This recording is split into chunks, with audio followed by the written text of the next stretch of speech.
We've got a ton of champion changes for 26.13 as 17 are being adjusted, and this is the patch that will feature the brand new champion Locke. But as always, we're going to wait until our mid-patch tier list update to give you guys his first ranking, as a lot can change within the first few days of his release in terms of hotfixes and optimization, so it's really hard to accurately place a new champ until they're on live servers for at least a few days. So we'll have a complete breakdown of all the changes and an update to the solo queue tier list for every single role as we head into 26.13. I was once a happy young man, a prodigy, the future of my faction, and most importantly, I had her.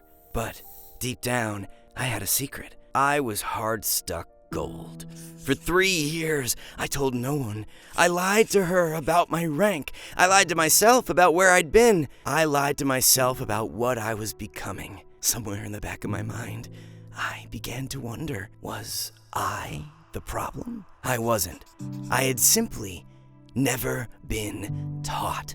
SkillCapped Season 16 Essentials. Courses tailor-made for every single role. Created by challenger players and coaches with decades of experience. Designed to give me everything I needed to climb. From the exact trading tricks and recall timers to win lane, to wave management challengers abuse to continuously build leads out of nothing, all the way to the mid and late game macro decisions I needed to truly 1v9 my games. And that was only the beginning. Thanks to the weekly challenger commentaries, I learned exactly how to carry my elo on my chosen champion, even against my toughest matchups, with new updates every single week. And best of all, I did it completely risk-free, because if you don't climb at least 5 divisions, SkillCapped will refund every single penny. Get the rank you were always meant to reach. Your one-time exclusive discount awaits in the description or pinned comment below. So the one item that will receive buffs for this patch is Imperial Mandate, as Riot will be changing the recipe so that it's more support-friendly, as instead of needing a blasting wand, you will now be able to purchase 2 amp tomes. AP on the item is dropping from 65 to 60, but everything else is a buff, as the passive ability haste on immobilization is going up from 15 to 20, and passive damage amp is being increased from 6 to 7%. So nothing too over the top, but buffs that will help out the likes of Renata, Galio, Zillion, and Seraphine the most. So the new starting item Doran's Helm has been changed a few times now, as it's being nerfed for 26.13, with armor and magic resist dropping from 10 to 8, while health is actually going up from 140 to 150. So pretty minor nerfs overall, and nothing that should really deter you from taking the item if you were already running it before. We've got just one top lane champ on the buff list for this patch, and it's Zehen, as Riot will be reducing the cooldown of his W, going from 16 scaling to 12 seconds to 14 scaling to 12 seconds. With players catching on to Zehen's new Hail Blade setup that has given him a nice indirect boost in recent patches, and then with his buff going through, we think it's enough to nudge him from B into A tier. K'Sante continues to remain one of the most difficult champions for Riot to balance for both pro play and solo queue, and he's getting nerfed for 26.13 because of his pro play presence, despite not succeeding at all in solo queue. E-Shield is what's being nerfed, as the base value is going down from 80 scaling to 240 to 70 scaling to 240, while bonus health ratio is dropping from 15 to 13.5%. So nothing that should reduce K'Sante's power by a significant margin, but when you factor in the Doran's Helm nerf as well, and take into account K'Sante has already been a C tier top laner prior to these changes, he will continue to be rated in C for 26.13. Sion isn't going to be able to spam out his W as freely moving forward, as the mana cost on the spell is going up from 65 scaling to 85 to 75 scaling to 95. Q minimum damage is nerfed as well, going from 40 scaling to 120 to 30 scaling to 90. These nerfs shouldn't completely wreck Sion, but we no longer think he's going to be an upper percentile top lane pick, so we're dropping him from A into B tier. So for the top lane tier list for 26.13, the OP tier won't be changing, as Kayle and Malphite will remain as 2 of the most optimal carries. One adjustment we're going to make that we probably should have done a bit sooner is move Tryndamere into the S tier. Tryndamere has seen a really nice indirect boost over these past few patches, with Doran's Bow now being his best starting item, and Gluttonous Greaves being super strong as his boots. The Hail Blade strategy has been around for a while now, but in combination with Doran's Bow, you have a ton of kill potential early on. Tryndamere has always scaled quite well into the mid game due to being able to reach 100% crit, but his early game is so much better than in previous seasons because of this new setup. One other minor adjustment we're making that doesn't really matter in the grand scheme of things is dropping Xin Zhao down into the C tier. Champ is just completely terrible now after the 26.12 nerfs, and we are probably just going to remove him from the tier list in the coming patches, patches if his play rate drops below 1%. Right now, it's still hitting around 1.5%, so high enough to be rated on the tier list, but with how things are trending, we don't suspect it will stay that high for much longer. So a bunch of off-meta junglers are going to be buffed for this patch, and we're not expecting too much out of the changes, but here's what we're looking at. Olaf is going to have his Q damage to monsters increased from 20 scaling to 80 to 20 scaling to 120. Olaf jungle hasn't actually been performing that bad in recent patches, it's just that his play rate is under 0.5%, so it's hard to tell if he could actually become a viable pick as a result of this buff. For now, we're going to place him in the B tier as we think there's something here, and then we'll have a better idea of where exactly he lands power-wise for our mid-patch tier list. So Poppy jungle is a champ that we've seen a lot more often over the past few years, and it's been tracking pretty well in these recent patches despite its lower play rate, hovering around a 50% win rate prior to these buffs, as Poppy will be receiving more monster damage on her Q, going from 50 scaling to 170 to 75 scaling to 195. So if anything, these buffs are being issued as more of a shout out to players to inform them that Poppy still exists as a jungler, and you can actually look to pick her. We've already had Poppy placed in the jungle A tier, so we don't see these buffs being quite enough to move her into S, but she will be a champ well worth considering now, even if just used as a counter for 26.13. And then the third off-meta jungler buff for this patch is Qiyana, with her Q monster damage being increased from 155 to 175. As we can see in the comparison clips, this buff is added on 12 more damage to Qiyana's Q at level 1. This one we are a bit less optimistic about just because Qiyana jungle has been performing much weaker in recent patches, so even with the buff going through, we can't see her gaining a ton of relative power. There's a chance the buff lands significant enough to where Qiyana bumps up into the B tier, but we're going to leave her placed in C for now. Rek'Sai is the lone jungler on the nerf list, as Riot will be reducing her E damage in a few different ways. First, the base damage is going down from 80 scaling to 192 to 70 scaling to 170. E bonus AD ratio is dropping from 64 to 60%, while the bonus true damage from Rek'Sai's E is dropping from 125 to 120%. The nerf shouldn't sway Rek'Sai's power level in a super significant manner, but we do think they will be enough to warrant a move from S into A tier. So for the jungle tier list in 26.13, there really aren't any clear-cut overperforming champions, as anyone placed in the S or OP tier are going to be great picks right now. Since we do have to slot somebody into the OP tier though, we are currently leaning towards Rammus, Nasus, and Wukong being the junglers who are a slight nudge above the rest. Nasus jungle has been super sleeper for a while now, and if you're anywhere ranked Emerald or below, then he should be a top priority champ for you right now. The thing about Nasus is that he becomes this unkillable raid boss at level 6 and can outduel almost anybody if he has his flash and R available, so it's a really easy win condition where you hard farm for 6 and then play super aggro when you get that 6. Rammus is really strong right now because AP junglers just aren't being picked at very high rates besides Diana and Sylas, and Rammus doesn't even mind those matchups since Diana and Sylas are champs who need to dive into melee range to be effective, so Rammus is still useful against them due to his point and click taunt. And then Wukong has just leapfrogged past the majority of junglers in strength simply due to his recent direct buffs, as Wu is more of a stat checky champion, so if he just gets buffed too much, then he's going to be a really OP pick for solo queue. One champ we do want to feature who we think is extremely underrated right now is Malphite jungle. If you've been paying attention to stats over the past few patches, then you'd have noticed Malphite is always sitting quite low, down around 47%. This is simply due to the fact that most Malphite players are building him completely wrong. Malphite jungle players who rush Malignants are only winning 44% of the time, however, Malphites rushing Dusk and Dawn are up at 51%. This is a gargantuan win rate gap, and it literally turns Malphite from a C tier pick into, at the very least, an A tier jungler. So the TLDR is you should be running a core build of Dusk and Dawn into Zeke's Convergence with Press the Attack as your keystone rune, and Malphite is well worth an addition to your champion pool if you follow this setup. And to ensure that you can have the most success on Malphite jungle for 26.13, we have updated our clear guide for Malphite that has been added to the jungle clear course so that you can be clearing your jungle out as fast as possible. LeBlanc is going to have a stronger R moving forward as Riot's buffing R damage in a bunch of different ways. RQ1 damage is going to be increased from 70 scaling to 210 to 70 scaling to 230, while RQ mark detonation damage is up from 140 scaling to 420 to 140 scaling to 460. RE1 damage is also up from 70 scaling to 210 to 70 scaling to 230, while RE2 damage is being increased from 140 scaling to 420 to 140 scaling to 460. RW damage is going up as well from 150 scaling to 450 to 150 scaling to 480. So all in all, these aren't massive changes considering the damage at level 6 won't be any different than before. It's only level 11 onwards where you will feel these buffs. So in a way, these are more significant buffs for low elo as opposed to high elo or pro play. We can't see the changes shifting LeBlanc's power by a wide margin, so she's going to be left placed in the mid lane B tier for now. One champ we're really high on for 26.13 who will be well worth an add to your champion pool is Vex. Vex has already seen an indirect boost in power recently with Fizz and Sylas coming back into meta, and then Riot has 2 direct buffs on the way. E cooldown will be dropping from 13 to 12 seconds, while our takedown reset window is going up from 6 to 8 seconds. So these aren't buffs that are going to increase Vex's overall win rate by much at all, but when you consider she has already been a top performing solo queue mid in recent patches, we're kinda shocked she's even being buffed in the first place. With these buffs going through, we think Vex is going to be one of the best solo queue mids, so we're bumping her up from S into the OP tier. We've got a scaling nerf on the way for Cassiopeia as her health per level is being lowered from 104 to 98. Cass has been flip-flopping in between A and B tier for most of Season 16, and with this nerf going through, we're going to leave her placed in B for 26.13. So for the mid lane tier list in 26.13, we've got 3 champions who we think are worthy of an OP tier spot, with Syndra, Fizz, and Vex locking it down. To be fair, Xerath is right up there still as well, but because we want to move Vex up into OP for this patch, Xerath is the odd one out who gets demoted, but he's really no weaker than we had him in 26.12. Mid-meta has seen a pretty big shift in the past few patches, with Syndra and Sylas now back to being 2 of the best solo queue mids. We've really seen a complete nosedive in strength for mages like Mel, Orianna, and Ryze, so they are 3 mages that you should be staying away from right now if you really want to climb. Xin Zhao mid has completely fallen off after his nerfs from last patch, so we're going to go ahead and just remove him entirely from the mid lane tier list, as his play rate is now slipping below 0.5%, and generally if a champ is lower than a 0.5% play rate, then we won't include them on the tier list. Moving on to all the ADC changes now. Aphelios is first up for a couple of buffs, with his Calibrum mark damage bonus AD ratio going up from 10 to 15%. Severum onslaught total AD ratio is being increased from 19 scaling to 40% to 20 scaling to 41%. Infernum dusk wave damage is up from 10 scaling to 16% bonus AD to 15 scaling to 21% bonus AD. And then Crescendum sentry damage is going up from 30 scaling to 48% to 34 scaling to 52% bonus AD. So key to note here is that these are all AD ratio buffs. This is actually great for Aphelios because his current best core build doesn't involve any attack speed at all as he rushes Hex Optics into Infinity Edge. We think these buffs will give Aphelios a decent push up the tier list, especially for the lower ranks, because of the fact they are scaling buffs. So we'll be moving Aphelios out of the B tier and into A for 26.13. Draven has been struggling in recent patches ever since Hubris got nerfed, so Riot has a few buffs planned for 26.13. E cooldown is dropping from 18 scaling to 14 seconds to 16 scaling to 12 seconds. Our multi-hit falloff is going from 8%